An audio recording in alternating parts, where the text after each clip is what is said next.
وإذا سمعوا ما أنزل إلى الرسول ترى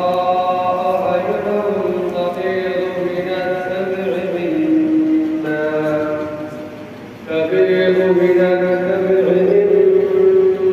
عرفوا من الحق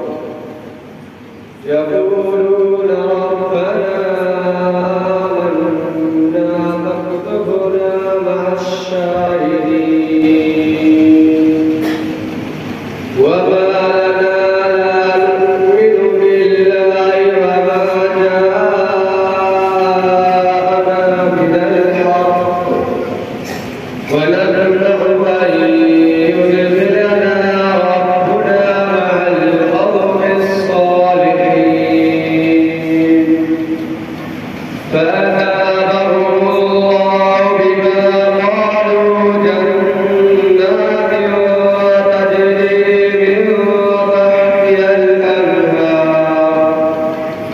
من تحتها الأنهار خالدين فيها وذلك جزاء المحسنين والذين كفروا وكذبوا بآياتنا أولئك أصحاب الجحيم يا أيها الذين آمنوا لا تحرموا طيبات ما أحل الله لكم ولا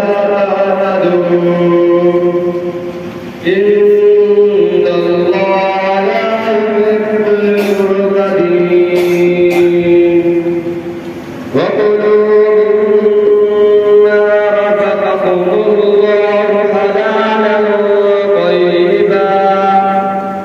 واتقوا الله الذي أنتم به مؤمنون لا يؤاخذكم الله باللغو في أيمانكم ولكن يؤاخذكم بما عقدتم الأيمان فكفارته